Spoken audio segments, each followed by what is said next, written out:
Hello everyone, আসসালামু আলাইকুম। আমি শাকিল। নতুন একটা ভিডিওতে আপনাকে ওয়েলকাম। তো এখন মূলত আমরা কথা বলবো সিস্টেম অফ লিনিয়ার ইকুয়েশন নিয়ে। তো আমরা যদি কোনো একটা লিনিয়ার সিস্টেম নিয়ে কথা বলতে চাই, তাহলে আমাদের মেইনলি দুইটা কম্পোনেন্ট নিয়ে কথা বলতে হবে। একটা হইতেছে লিনিয়ার ইকুয়েশন আর একটা হইতেছে সিস্টেম। তো এই দুইটা টার্ম যদি আমরা খুব ভালোভাবে বুঝি, তাহলে আমরা সিস্টেম অফ লিনিয়ার ইকুয়েশন বুঝবো। ওকে, তো সবার শুরুতে কথা বলি লিনিয়ার ইকুয়েশন কি। তো লিনিয়ার ইকুয়েশন হইতেছে এমন কিছু ইকুয়েশন যেখানে নর্মালি যে ভেরিয়েবলগুলো এদের হাইয়েস্ট পাওয়ার থাকে normally 1। Okay, it means like 1x 2 3 however যেটা থাক, কিন্তু এক্স স্কোয়ার বা ওয়াই স্কোয়ার এরকম থাকবে না। ওকে, তো আপনি এখানে যেটা দেখতেছেন 2x + 3y = 6, এটা একটা হচ্ছে লিনিয়ার ইকুয়েশন। ওকে, এখন আপনি যদি বলেন যে তাহলে সিস্টেমটা কি, সিস্টেম হইতেছে মূলত অনেকগুলো লিনিয়ার ইকুয়েশনের একটা গ্রুপ। ওকে, তো এখানে দেখেন, এইখানে হচ্ছে আমাদের দুইটা লিনিয়ার ইকুয়েশন আছে। তো দুইটা লিনিয়ার ইকুয়েশন মিলে এটা একটা সিস্টেম ক্রিয়েট হয়েছে। ওকে, সো দ্যাট আমরা এটাকে বলতেছি সিস্টেম অফ লিনিয়ার ইকুয়েশন। ঠিক আছে, এখন আপনি যদি এই ধরনের সিস্টেমকে সলভ করতে চান, তাহলে আপনি অনেক ওয়ে আছে, সেটা একটু পরে আসতেছি। তো সলিউশন করার পরে আপনি সলিউশন নর্মালি পাইতে পারেন তিন ধরনের। যে কোনো এক ধরনের হইতে পারে তিন ধরনের মধ্যে। একটা হইতে পারে ওয়ান সলিউশন, হইতে পারে কোনো সলিউশন নাই, আবার এমন হইতে পারে যে সো মেনি সলিউশন। ওকে, তো স্পেশাল কেসে আসলে এটা হইতে পারে। তো আমরা এগুলো স্টেপ বাই স্টেপ দেখব। ওকে, তো এখন আমরা একটু দেখি যে আমরা একটা সিস্টেম অফ লিনিয়ার ইকুয়েশন যদি সলভ করতে চাই, তাহলে কি কি স্টেপ ফলো করে সলভ করতে পারি। দেখেন, আমরা প্রায় 8-10 প্রকারের ওয়ে আছে যেগুলো ফলো করে আমরা মূলত সিস্টেম অফ লিনিয়ার ইকুয়েশন বা যে কোনো একটা সিস্টেম আমরা সলভ করতে পারি, বা যে কোনো একটা লিনিয়ার সিস্টেম আমরা সলভ করতে পারি। ওকে, তো এদের মধ্যে আসলে সব কিছু মেশিন লার্নিংয়ের ব্যাকএন্ডে ইউজ করা হয় না, বাট তারপর আমি তিনটা ওয়ে দেখাবো। পরবর্তীতে আপনি বুঝতে পারবেন যে কোনটা আসলে মেশিন লার্নিংয়ে ইউজ করা হয়। তো আমি এখানে যেটা রাখছি একেবারেই মানে ইজি ওয়ে, সাবস্টিটিউশন মেথড, এটা আমি দেখাবো। তারপর আমি ক্র্যামার্স রুল দেখাবো। তারপর আমি গাউসিয়ান এলিমিনেশন দেখাবো। তো এই ভিডিওতে আমি মূলত সাবস্টিটিউশন মেথড নিয়েই শুধুমাত্র কথা বলবো। ওকে, তো তার আগে জেনে নেই যে সিস্টেম অফ লিনিয়ার ইকুয়েশনের আসলে ইম্পর্টেন্সটা কেমন বা কোথায় ইউজ করা হয় মেশিন লার্নিংয়ে। তো আপনারা হয়তো জেনে থাকবেন যে মেশিন লার্নিংয়ে আসলে খুবই একটা ইম্পর্টেন্ট অ্যালগোরিদম আছে, যেমন লিনিয়ার রিগ্রেশন। হ্যাঁ, তো এই লিনিয়ার রিগ্রেশনে আসলে মানে এই সিস্টেম অফ লিনিয়ার ইকুয়েশনের কনসেপ্টটা ইউজ করা হয়।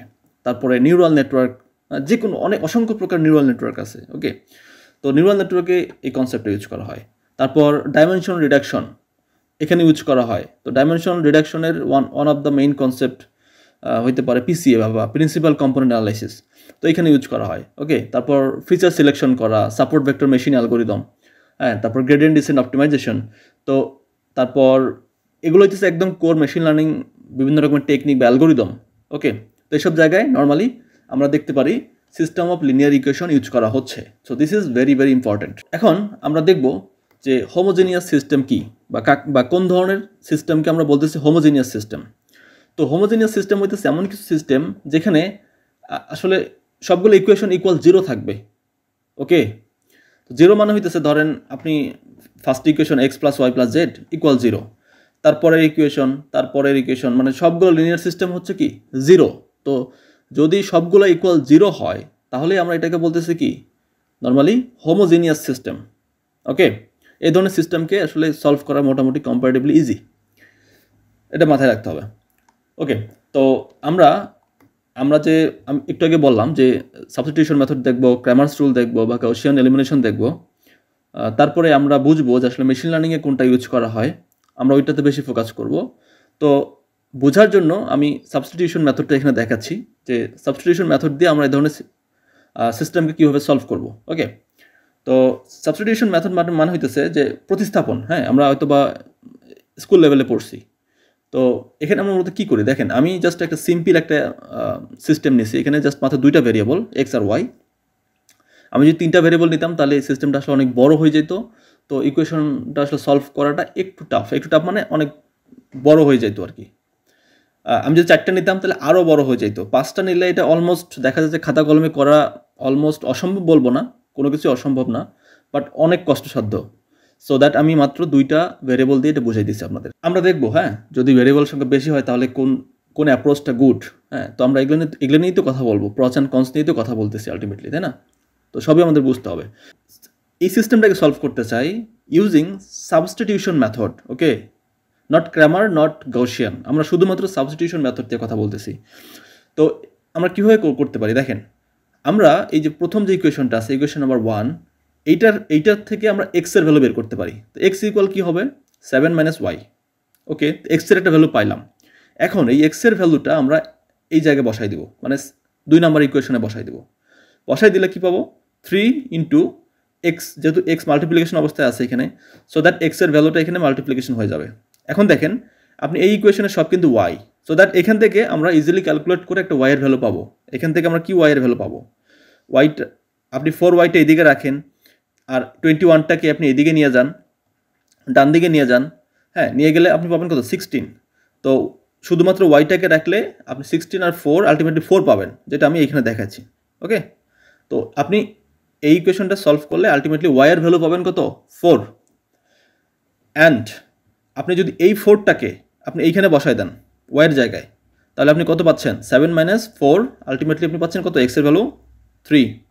তো আপনি যদি এই সাবস্টিটিউশন মেথড ইউজ করে আপনি এই সিস্টেমটাকে বা এই লিনিয়ার সিস্টেমটাকে যদি আপনি সলভ করতে যান, সেক্ষেত্রে আপনি এক্সের ভ্যালু পাবেন 3 এবং ওয়াইয়ের ভ্যালু পাবেন 4, ওকে।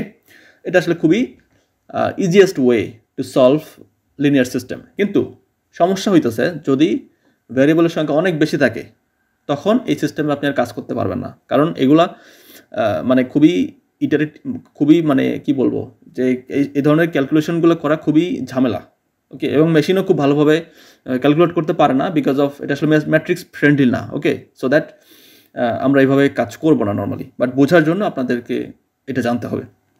এবার দেখেন, আমি আপনাদের একটা কাজ দিব।